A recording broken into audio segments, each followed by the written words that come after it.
mencoba senam hijaiyah lengkap 30 jurus untuk mengingat, dan alhamdulillah sudah kita lakukan. Dan pada prinsipnya sebetulnya kalau kita lakukan itu tiap hari, jurus senam hijaiyah ini saling melengkapi. Jadi kalau 7 jurus, nggak ada jurus kopnya, ya, nggak ada jurus iya-nya, tapi kalau ini lengkap.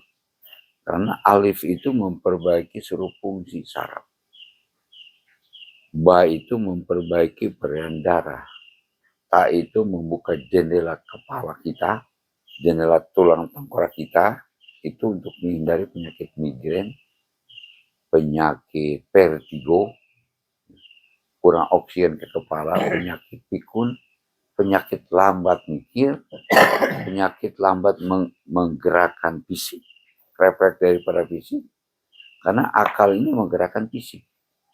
Penyakit kreativitasnya menjadi lemah, nggak bisa menunjukkan mana yang harus dilakukan baik dan buruk, jadi banyak rentetannya. Sa itu memperbaiki paru-paru kiri, paru-paru kanan, keseimbangan. Kalau paru-paru kiri, paru-paru kanan, maka dia akan membantu otak kiri dan otak kanan. Kalau otak kiri dan otak kanan, dia akan membantu belahan badan kiri, belahan badan kanan. Otak kiri, otak kanan antara merenung dan melaksanakan itu akan seimbang. Nggak banyak merenung aja. Nah, pikirin ya, tapi tidak pernah melakukan. Itu bahaya pikiran merenung. Kayak Kang Kabayan, dia ngambil satu potong bambu, tabung. Tabung itu asal kata dari bungbung. Saya mau nanya, bungbung itu apa? Bambu, sepotong bambu, bungbung. Dia orang nabung itu di bambu. Nyaman bagelama nabung itu di tiang, tapi rumahnya bambu. Jadi orang yang tinggal di rumah bambu harus bisa menabung. Bungbung. Bungbung itu menabung. Bungbung itu ruas bambu. Satu ruas bambu zaman dulu sekali pakai perelek. Perelek itu minta beras dikumpulin. Satu tanggung bambu itu dipakai ceng-celengan. Ceng-celengan tuh asalnya kata-kata orang Cirebon. Itu membuat kerajinan dari tanah liat, gambar celeng. Saya mau nanya ke orang Cirebon, celeng itu apa? Ke orang Cirebon, celeng itu apa? Orang Cirebon, apa? Guguk, apa? Babi, tuh dia mau tahu. Coba sekarang kenapa Kang Aab nggak tahu, lebih tua, celeng. Itu budak celeng itu dari babi hutan, celeng. Tuh, jadi ceng-celengan beda untuk menyimpan duit yang buat dipakai judi, untuk menyimpan buat pakai barang-barang haram, celeng tuh. Ya, celeng mau duit itu dikumpulin buat celeng, mabok, maling, madon, mateni, mangani. Nah, itu celeng tuh. Jadi lebih baik menabung, jangan yang celengan. Yang celeng mah kayak celeng, biar tahu asal katanya. Ya, menabung dari bungbung. Yang ada dalam bungbung itu adalah bambu. Satu tanaman yang di dalamnya kosong, bungbung namanya. Apa yang paling tepat adalah bambu. Tuh ya. Ini panjang nih, jurusannya panjang kesana kemari saya bungbung. Jadi selewat aja lah. Makanya jangan suka ngelamun belahan kiri belahan kanan. Ya, selewat aja. Itu Kang Kabayan ngelihat bungbung bambu sarwas dilihat sama dia. Di halaman rumahnya dilihat aja. Udah gitu pikirnya dia nabung, tapi belum nabung. Nabung pikiran dia. Nabung, udah nabung dapat, dia beliin kambing. Tuh pikirannya udah sampai ke kambing. Kambing dipelihara sama dia, ya, banyak kambingnya, dibeliin kerbau. Dia udah pikirannya udah sampai ke kerbau. Pada itu masih bungbung. Datang istrinya. Kang, kenapa itu bungbung cuman dilihatin doang? Apa kata siapa nih bungbung? Ini kerbau katanya. Akang gila kali. Enggak, gua bener. Ini udah kerbau. Lu yang gila. Tuh. Gara-gara ngelamun tuh. Akang itu mah bungbung, ruas bambu. Bukan, lu gak nurut sama suami. Ini mah kerbau. Nah, Gara-gara ngalamun, nggak pernah melakukan sesuatu. Nggak pernah diisi itu tabungnya. Akhirnya keselnya itu diambil tuh bung-bung, dilempar ke sungai. Alah kerbau gua dilempar ke sungai. Kang Kabayan, kenapa kerbau gua di sungai? Pulang lu ke orang tuamu. Pulang ke sono. Waduh, gila banget nih katanya. Enggak, gua nggak gila, lu yang gila. Kerbau gua kenapa dilempar ke sungai? Udah pulang ke orang tuanya, ke si Abah, bari nangis. Nangis kata Nyi Itong, bah, Kang Kabayan udah gila sekarang mah. Kerjaannya kayaknya ngelamun atau udah jadi gila. Emang kenapa? Masa bung-bung bambu dibilang kerbau? Udah biarin nanti juga nyusul ke sini. Aneh katanya orang sekarang ini jadi tiba-tiba. Nah itu gara-gara jangan banyak ngelamun.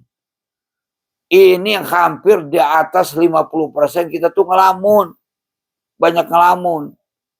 Paling bahaya itu nonton setan gepeng. Saya sampai peringatkan ke istri saya, seharian penuh nonton setan gepeng. Jangan-jangan kamu terlambat sholat subuh karena gara-gara nonton setan gepeng. Banyak mudaratnya. Kayaknya ilmu kita teh banyak, padahal tidak dilakukan. Kayaknya pengalaman kita banyak, padahal tidak dilakukan. Kayaknya wiri kita banyak, padahal tidak pernah dilakukan. Wiri dari mana itu? Yang isinya siapa? Ngomong Melayunya kayak nggak benar. Oh, udah isi sampai dipadetin, udah dipadetin, bingung. Ibarat makan, segala dimakan, jengkol dimakan, sop disatukan sama jengkol, jengkol dimakan, sop sama pete dimakan. Asal ada pete, tuh siapa yang begitu? Siapa yang begitu? Ah, enggak tuh. Tahu orang juga, bukan gua aja, Kak. Asal ada pete, jeng sop jadi, jeng semur jadi, jeng opor jadi, asal ada pete, tidak peduli. Itu kan lupa daratan. Kalau udah begitu jadi bingung, ini juga bingung informasi. Akhirnya jadi bodoh, bukan jadi pintar, jadi bodoh. Tuh banyak yang ngelamun karena tidak dilakukan. Ya, hati-hati itu. Akhirnya itu Kang Kabayan datang ke mertuanya. Ya. Kata Kang Kabayan, ada Nyi Iteng ke sini, ada katanya, kata si abahnya. Mau ngapain lo Kabayan? Enggak katanya ngapa. Lo katanya jadi begini nih Kang Kabayan ceritanya, kata mertuanya. Ini abah tuh punya kebun singkong di belakang, banyak kebun singkong. Habis tuh kebun singkong. Emang kenapa, Bah? Dimakan kerbau. Katanya, kata orang-orang ditanya, katanya kerbau kamu. Wah, enggak, sama kerbaunya baru ngelamun. Kata Kabayan. Kata si Abah, ya Abah juga kebunnya juga baru ngelamun. Oh, akhirnya ngelamun. Nggak nyampe-nyampe. Nah itu akibat daripada otak kiri, otak kanan nggak sampai. Tapi kalau itu diterangkan satu persatu, itu jurus senam hijaiyah, Masya Allah isinya. Jadi saling melengkapi. Ha, penenangan. Ho, memperbaiki saluran hidung, THT, telinga, dan tenggorokan. Semuanya. Maka salah satu, iya melepaskan segala beban yang iya dilepaskan segala beban. Diserahkan sepenuhnya kepada memuji kepada Allah. Ya Allah. Tuh. Jadi jai melepaskan segala beban yang ada dalam pundak kita. Maka jai itu ditutup jangan. Ini boleh, tapi ketika narik yang terakhir jangan nggak ada isi. Jadi tarik. Ya, banyak. Allahu Akbar. Ujungnya begitu. Melepaskan. Jadi 30 jurus itu saling berkaitan. Sebenarnya kalau melakukan 30 jurus itu lebih baik. Kecekatannya lebih baik. Kesehatannya akan lebih baik. Kita nyari terus. Tuh. Saya hanya berpikir begini. Melatih diri. Berpikir begini. Saya melihat gambar itu tadi. Gambar itu belum tentu diterapkan. Zona-zona itu. Maka saya bilang per zona. Barangkali rumpun-rumpun tanggung jawab Fajar. Di belakang tanggung jawab Kang Aep. Ya, di belakang sana tanggung jawab Mang Ian. Di samping ini tanggung jawab siapa? Di atas itu tanggung jawab Mang Asep. Udah zonanya. Di tengah ini siapa? Dibikin zona. Terus terapkan, terus terapkan, terus terapkan. Hampir mau hancur kita, lebur, bangkit kembali, bangkit kembali, bangkit. Terus terapkan. Nah, tapi giliran ini karena susah bacanya. Kan udah disusun sama kamu, tapi ternyata tidak berhasil. Dengan cara begitu tidak berhasil. Dengan cara begitu tidak berhasil. Kalau kita menyerah, ya udahan. Itu masalahnya. Nah, tapi amanatnya, jangan mau saya doang dong. Jangan mau Kang Idis doang dong. Jangan mau Karis doang dong. Diri kita juga mesti melatih ngegembleng diri. Cimande itu menempa diri, artinya begitu. Mande itu menempa diri. Tempat terus diri kita supaya sesuai dengan target kita adalah niatnya ibadah kepada Allah. Niatnya akhlaknya bagus. Niatnya adalah bermanfaat untuk manusia banyak. Kemarin bebersih. Begitu orang datang jadi manfaat. Berikutnya datang jadi manfaat. Niatnya begitu. Ada yang nyeletuk mungkin ke Pak Jenderal itu, Jenderal yang polisi itu, ada yang nyeletuk mungkin. Dia soalnya ngomong begini, cuman nggak tahu yang nyeletuk. Sekarang saja cuma 10 ya, coba. Saya bilang tidak 10, ada 30, malah ada 70. So, santri di sini yang disebut santri, Kang Idis tuh santri, saya tuh santri, 70, Pak Guru tuh santri. Jadi ada sukarelawan, ada Pak Guru. Ya, ada santri yang baru datang. Ada pengrajin yang di luar. Ada penduduk asli di sini. Itu santri semuanya. Santri itu belajar tentang kesatriaan, belajar tentang kependekaran, belajar tentang kepahlawanan, santri semuanya. Ini anak kecil santri. Ini anak hideng, bisa kalau diajarkan. Nah, jadi santri semuanya. Tempa diri kita nih kalau ada yang tidak beres. Ya, jangan ngandelin aja Mang Heru kalau urusan tanaman. Sekarang udah waktunya pokpek prak tuh. Udah waktunya. Eta saya berulang-ulang ngomong perkara hudang pagi. Tapi kalau saya lelah, udah bubar teh. Ya. Nggak bisa. Bahkan udah dicontohkan, saya bilang tuh berulang-ulang, tuh gara-gara Kang Heru, biarin saya mah pelajaran, ya dibangunkan tuh si Ropi, ya kedua kali dibangunkan, nggak bangun, ketiga kali dibangunkan, malah kalah tidur lagi. Lu berantem aja sama gue deh, sampai ke Ustaz Agus, nelpon ke Kang Idis, ribut, tungtungna bisa ribut secara lembur, tungtungna pas ya saja jagat. Atau nggak pas saya saja jagat? Kang Idis punya balad, datang tuh ke Cimane, hayo. Ustaz Agus punya balad, saya Betawi tuh datang. Saya punya balad, saya Jawa Barat, hayo kita berantem. Gara-gara nggak bisa bangun sholat subuh. Tuh. Resikonya gede nggak tuh? Gede resikonya. Ya, paham nggak tuh? Resikonya gede. Ya, nah kamu kode. Apa coba yang dipelajari? Bangun, udah komat. Ingetin tuh, yang berdua udah komat, suruh berhenti dulu. Nggak enak, ibarat kereta mau jalan nggak ikut. Kalau numpang di tengah jalan, kan saya bilang begini, sholat subuh berjamaah dengan sholat subuh sendiri, nilainya berbeda. Berapa derajat, Pak Guru? 70 tuh, Pak Guru. Coba, ada yang bilang 27, ada yang bilang 70 perbandingannya. Ketinggalan kereta kita. Berenang dulu kita untuk mencapai yang 70 derajatnya. Nanti katanya di sana itu ada yang kelip-kelip cahaya. Untuk mencapai ke situ sesuai kecepatan di dalam sholat berjamaahnya. Tuh.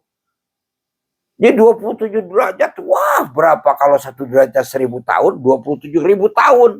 Bedanya. Untuk menjangkau cahaya Rasulullah di langit itu jauh. Ruginya gede. Ya, ruginya gede. Ingat aja itu. Kalau kita tidak berjamaah, ingat ruginya gede. Itu kayak kemarin Celetuk aja ngomong begitu. Itu kalau tahu, saya bilang, ngirim dia ngebantu. Kalau tiap Jumat malam Sabtu itu, Pak Jenderal suka ngirim ke kita. Ya walaupun tidak besar, tapi rutin. Begitu diomongin gitu, waduh, nggak enak juga saya tuh ya. Padahal nggak begitu. Jadi kalau tidak tahu jangan asal ngomong. Jadi patokannya jadi tidak baik kepada orang lain. Tuh ini juga jangan asal ngomong. Hati-hati jadi pelajar semuanya. Nah jadi sekali lagi, rugi kalau kita tidak sholat berjamaah pada saat subuh kita. Nah terus siangnya, kemarin kalau udah ajar siangnya, aku bener. Akhirnya cuma kita doang siangnya. Karena kebetulan dohor dia di sininya kan, Masya Allah. Diusahakan. Kalau sama angkatan subuh itu penting, dohor bukan berarti tidak penting. Kalau nggak bergiliran, kalau nggak diusahakan, letakkan dulu apa-apa. Tuh kalau nanti di Mekah yang mau ke sono ya, ditunggu sholat dohor, sholat subuh 2 jam sebelumnya. Ditunggu itu. Sholat tuh sampai ditunggu. Ibarat kita makan, pengen daging ayam, ditunggu. Cok liatin kalau nggak percaya. Saking mau berjamaah. Nah ini coba. Ya kalau saya subuh ini berhasil, dohor, asar, maghrib bisa. Walaupun sebentar tinggalkan, pakai teori. Diakalin coba, jangan ngakalin orang aja. Jangan ngakalin, tuh biarinlah yang penting gua dapat duit. Biarinlah yang penting gua bisa istirahat. Yang penting gua bisa main handphonenya. Jangan ngakalin keburukan, coba diakalin sama diri kita, supaya kita bisa menjadi orang baik. Diakalin, dengan berbagai macam cara. Nah kayak saya akalin itu. Belum kayaknya. Gua balik sekarang gambar itu dikesini. Itu diturunin di bawah. Ini ditanam di sini. Nah, yang ada di sini, Yasin sama tanam di hall sebagian. Ini gambar ini ganti, foto kamu masing-masing. Oh, kayak kalender dibikin. Foto kamu tuh, foto, ngabsen. Bila perlu begini, ngabsen tiap hari. Diakalin terus sama saya. Can benang kayaknya digusul. Kan begitu. Seharusnya harus ngakalin dirinya, bukan kita. Itu pelajaran yang paling mahal. Harusnya diri kita yang ngakalin. Saya maunya bukan begini. Bukan yang kayak sekarang ini. Karena kita jadi patokan itu buktinya Kang Heru. Ya, udah nyari kemana-mana tuh. Balik lagi. Ada satu perusahaan yang ingin membangun dan membuat gapura dari bambu. Balik lagi ke kita. Artinya seluruh bangsa Indonesia tidak paham, tidak mengerti, tidak mau tahu tentang bambu itu. Gitu. Perguruan tinggi, sarjana, profesor nggak mau tahu. Kalaupun mau tahu karena duitnya. Nggak mau tahu. Dan buktinya balik deka orang. Ya alhamdulillah kita bersyukur minta kita ge. Ya makanya pulang ke kita. Tapi kalau kita sudah dapat jangan sombong. Ya, lakukan dengan baik. Kita tengah doa nih kalau malam teh ya Allah turunkan rezeki karena sabab dari bambu, karena nanam bambu, karena menjual bibit bambu, karena membuat rumah bambu yang kita mampu dan sampai memuaskan kepada mereka dan menguntungkan kepada kita. Berlimpah rezeki yang berkah untuk ibadah, bekal ibadah kan begitu. Udah datang diatapkan. Tuh. Kodri, tapi saya nggak begitu. Nah itu jangan sombong, nggak begitu. Barangkali, ya tadi tuh Aam, biasanya Aam namanya karena subuh Jumat itu kalau tidak Aam, ini kamu Kodri, apa coba sebabnya? Apa sebabnya Aam? Apa? Hah? Surah? Karena tidak apa semuanya, termasuk kita. Pelajaran dalam hidup ini. Pelajaran kita apa? Coba tidak 2 orang ini. Tapi jangan merasa sombong kamu. Biarin. Gua jajalin. Gua kagak masuk. Ada nggak yang berani yang bisa? Nah. Malah kamu harus bersyukur. Tapi yang lain harus belajar. Sekemampuan. Kan gitu. Ya. Jadi hidayah itu bisa datang kepada kehidupan kita dengan apa yang kita lihat, dengan apa yang kita pikirkan, dengan apa yang kita rasakan, dengan apa yang kita kerentakan di hati, dengan apa yang kita ini kan dibaca hati itu dengan rukani, hidayah itu. Ya, yang kita lihat bisa jadi hidayah.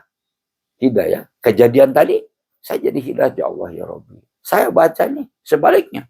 Ya, ketika 2 rakaat qobliyah subuh, selalu ingat kepada si Rabbi. Apa? Dia mengatakan sunat kita membaca surat Alam Naso sama Alam Taro. 2 alam itu sunat. kesempatan kita baca. Alam nasr sama alam taro, dua alam itu. Ingat kita kebaikannya. Keburukannya juga bukan untuk ngejelekin dirinya, ya, tapi jadi pelajaran buat kita. Itu menjadi kita hidayah buat kita. Kita coba ngeliat dia. Ngejedig tahu nggak? Hah? Ngejedig banyak, bukan ngejedig apa? Hah? Nampak. Nah, benar. Bulung kekan apa? Nampak juga. Ya. Bangsa jin, bangsa general, bulung kekan nampak. Nampak nggak tuh tulisan? Kasauluhuran kudu guru, kasahanapan kudu diajar, kasah sama minta paham tah pelajarannya. Ayo. Ladang amal. Bisa kan mainnya gerak. Biasa udah rutin dia, asal setelah sholat subuh dia nyengir, aduh sakit perut, supaya tidak senam. Nah sekarang senam, kalau saya lihat dia bisa, bahannya ada, dia ngikut. 30 jurus saya coba, ini itu mencoba dia, saya coba. Yang paling saya perhatikan dia. Terus huai, sholatnya baru huai, tutupan. Tapi setelah itu dia ngikut. Oh bisa, semua punya bahan. Tanggung jawab tuh kamu. Kasaluhuran kudu guru, kasar. Diajar coba nanti. Pelajaran kayak apa? Tadi pelajaran itu. Man, coba ambilin yang tutupnya hijau. Saya bilang. Dia nyari kita putar.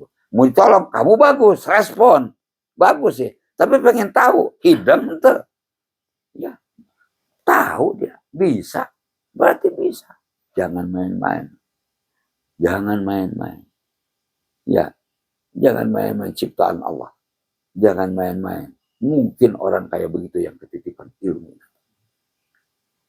Ya, yang ketitipan berkah, ketitipan maunah. Jangan main-main. Ya. Saya melihat tanda-tanda itu. Coba kasih wirid, satu wirid. Mungkin terus saya melihat tanda-tanda. Termasuk di kamu, dilihat tanda-tanda itu. Ya, kecerdasan. Itu kita jadi ada hidayah. Masya Allah. Dulu saya begitu, anak kecil sholat di masjid. Masep, masjid bebecek tanya, masjid lalu digawir. Masep jadinya, ayah Kang Dede teh kakaknya saha Usadili, kakaknya Usadili jangkung gede buat Kang Dede. Nih teh apa saya lupa ya, ada yang ini, dia ngasih tahu sampai seterang-terang kenapa begini, kata begitu mengacungkan kenapa begini, dan kabeh kehidupan bisa dibuka dengan salawat Ibrahimnya apa saja, ke lawang kubur, ke orang tua bisa nyambung dengan salawat Ibrahim, karena itu alat menyambungkan antara dunia lahir kepada dunia gaib. Dia terangkan seterang-terangnya. Itu masih kecil enggak lah, kelas 3, antara kelas 3, kelas 5, kelas 3 SD lah. Tapi sampai sekarang masih ingat. Kan jadi manfaat sama beliau. Asal dengar nama Dede, ingat. Kang Lili, coba. Kata-katanya ingat. Persoalan kecil bisa dihilangkan. Persoalan kecil bisa jadi gede. Persoalan gede bisa jadi gede. Persoalan gede bisa jadi kecil, bahkan dihilangkan. Tinggal tergantung diri kitanya. Tuh. Ya. Nah, tadi itu persoalan kecil bisa ribut secara lemur. Tapi persoalan gede bisa dikecilkan asal sama-sama musyawarah dan ikhlas. Jadi sekali lagi itu apa? Itu hidayah kepada kita. Saya melihat kamu hidayah karena kamu man hidayah. Teu loba ngomong tapi prak gawe. Aya jelema loba ngomong teu gawe-gawe. Ya. Prak gawe, kalah kita sama si Herman. Nah, karena itu nanti di perjalanan juga sama. Hidayah itu datang dari situ. Ya, dari apa yang kita lihat, apa yang kita dengar, apa yang kita pikirkan, ke hati kita jadi pelajaran. Apa saja yang jadi pelajaran kepada hati kita, ya kepada diri kita itu hidayah. Ya, hidayah itu bisa datang kepada pikiran kita, bisa datang kepada hati kita, bisa apa yang kita lihat. Tapi ada satu rahasia, jangan sampai salah. Apa? Jadi di dalam hadis qudsi, Allah itu sesuai dengan apa yang diprasangkakan oleh diri kita. Dalam hadis qudsi begitu, Allah itu sesuai yang diprasangkakan oleh kita. Udah kebiasaan, di zaman baheula mun aya sirit uncuing ada yang meninggal. Jangan dipersangkakan buruk. Ya, udah kebiasaan hal-hal. Nah, lain kalau palakiah ulah ngalong dina panto bisi hese jodoh. Nyai ngalong dina panto maka tajong batur. Jangan kita berdiri di atas pintu, di depan pintu, ketendang orang. Jangan suka ngadekan tikang, gede hutang katanya. Ya, tikang itu dibacokin aja. Gede hutang, ya kalau tiangnya rubuh, rumahnya rubuh, jadi gede hutang. Itu palakiah. Tapi apa saja yang terjadi dari mulai mimpi, dari mulai pemikiran, jangan diartikan menjadi buruk. Kadang-kadang cacaknya, wah bakal meninggal. Daun jatuh, wah bakal meninggal. Wah bakal rugi. Jangan diartikan buruk. Semuanya diartikan baik. Ya, semuanya diartikan baik. Dulu, Bu Haji ngedengar ada suara anak-anak banyak. Saya bilang itu bakal kedatangan tamu sebanyak-banyaknya di kemudian hari. Itu begitu. Perkirakan dengan perkiraan yang baik. Kita juga perkirakan. Melihat anak ini, perkirakan dengan perkirakan yang baik. Apa saja yang terjadi, perkirakan dengan perkiraan. Apa juga yang kita pikirkan, perkirakan dengan perkiraan yang baik. Jangan jadi perkiraan buruk. Tapi ada yang kadang-kadang tidak usah ngomong. Ya, ada yang kadang-kadang tidak usah ngomong. Dari jauh dikituin. Digarus jauh. Ya, kita jangan ngomong lah. Ya, nggak usah ngomong lah, diam aja lah. Kita paham tapi jangan menghina orang. Ya, ada yang mengatakan langsung beri, saya ini kalau mau tahu nih saya ini Imam Mahdi. Jangan. Imam Mahdi yang berubah ngaku ya tuh. Ada yang menurut dia tuh Imam Mahdi juga, jangan begitu. Itu mah tidak pantas untuk dikeluarkan, diam aja. Ada yang begitu? Ada. Masya Allah. Nah, tapi sekali lagi jangan diperkirakan buruk dalam diri kita. Diri kita apa saja. Allah itu pasti maha kasih sayang kepada kita. Nah, ada yang terakhir, catat baik-baik. Catat baik-baik. Catat baik-baik, ada yang terakhir. Saya menjelaskannya harus dengan hati-hati. Harus dengan hati-hati. Kenapa kita ini diuji? Kenapa kita ini supaya jadi pintar? Karena banyak kita ini tidak berubah. Karena atas ulah kita contoh gini. Wah, kita kalau melihat penjabat korupsi, hura-hura, sombong, marah kita. Padahal kalau kita jadi penjabat di situ, kita pun bakal begitu. Maka tidak dijadikan jadi kayak penjabat begitu. Ada orang kaya, wah pakaiannya, wanginya, wah sombong banget. Padahal kita juga kalau jadi kaya bakal begitu. Maka dijadikan kita tidak kaya. Kalau mau kaya, sungguh-sungguh kaya, atasi dulu supaya kita tidak sombong. Pasti diberikan kekayaan uang. Tuh. Semalam ini berdebat. Habis gak pernah mau ibadah. Ada begitu. Tidak akan kaya-kaya. Bukan perkara ibadah. Kalau begitu jadi orang kaya, robah film pangan. Merubah karakter kita. Nah itu bagaimana caranya dalam keadaan kita tidak punya, dalam keadaan kita punya tidak robah prinsip kita. Cicing pancak dina tantungan alif, ulah ungutkan, ulah kedagangan. Mangayap aina. Mangayap bukan pamajikan artis berubah dia pakaianan. Untuk punya pemajikan yang kaya bengah dan ahli ibadah, robah dari sekarang diri kita. Jangan sampai kalau terjadi begitu diajarkan kepada diri kita. Kenapa kita tidak kaya-kaya? Karena kita kalau kaya juga membahayakan. Kekayaannya dipakai membunuh orang. Kekayaannya dipakai menghina orang. Robah dari sekarang, latih diri kita supaya kita tidak begitu. Ini yang dimaksud sama saya, paham? Karena semua kena termasuk saya. Kunaon ya rek narima duit miliaran terjadi wae oh kaharti.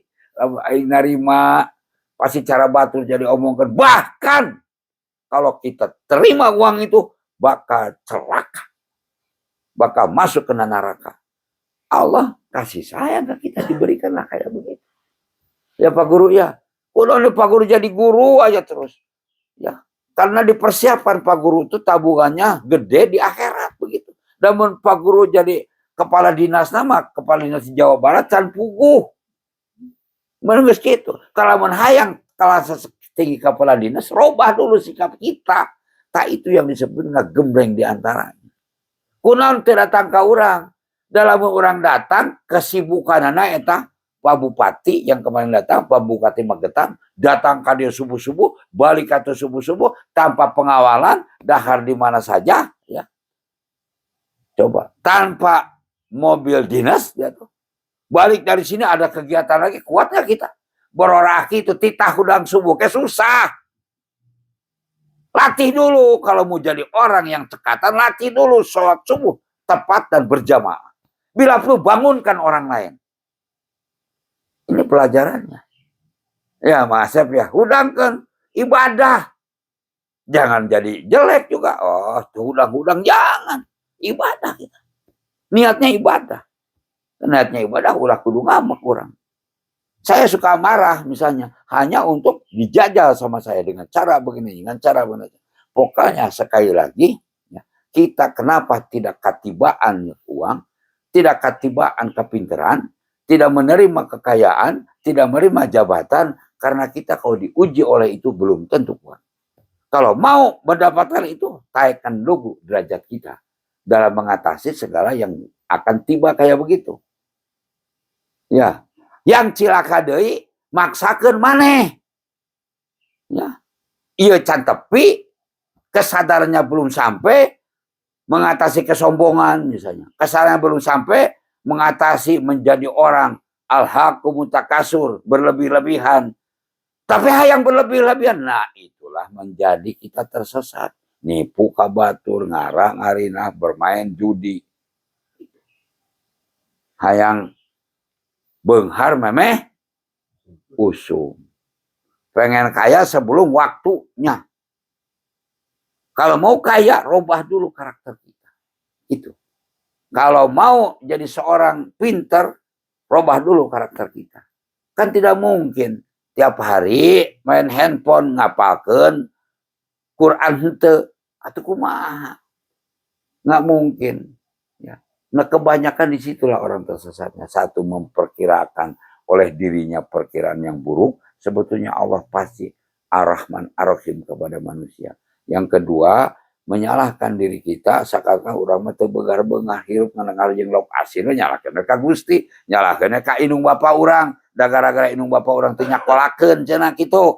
Padahal diri kita yang tidak mau merubah diri kita. Saya tuh begini.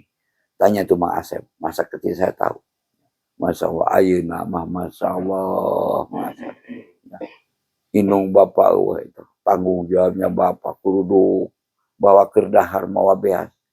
Kumaha eta keur sakola begitu anak banyak kudu keur sakola di mana eta biaya geuning aya mikirkeun biaya teh masyaallah nulung batur teh mah keur meuli beas eueuh masyaallah tengah penting ya Allah mudah-mudahan aya nu sih piuras kepada kita bisa makan beras datang lain datang begitu saja apa kamu mikir begitu kan